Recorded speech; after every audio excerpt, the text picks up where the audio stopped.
62% des électeurs écossais se sont prononcés le 23 juin en faveur d'un maintien du Royaume-Uni au sein de l'Union européenne. Et ce vote anti-Brexit place l'Écosse face à un dilemme.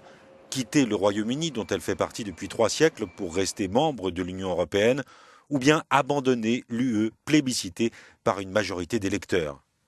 La très large majorité des Écossais en faveur d'un maintien au sein de l'UE est d'autant plus complexe qu'il y a 2 ans, une autre majorité d'Écossais s'est dite opposée à quitter le Royaume-Uni.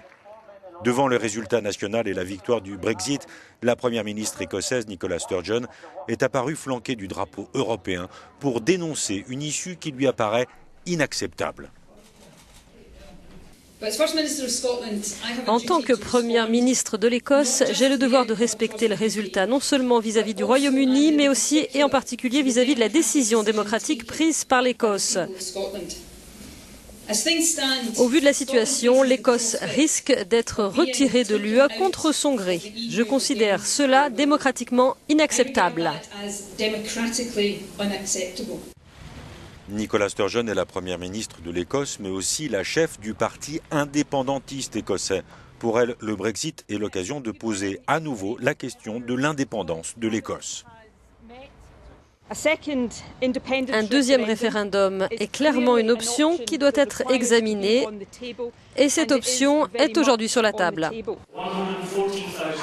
En septembre 2014, les partisans d'une Écosse britannique avaient rassemblé 55% des électeurs écossais avec entre autres l'argument qu'au sein du Royaume-Uni, l'Écosse était européenne.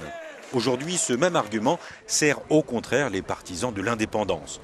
Aujourd'hui, les Écossais sont majoritairement opposés à l'organisation d'un 3e référendum, mais si une consultation était organisée, l'indépendance, cette fois-ci, pourrait l'emporter.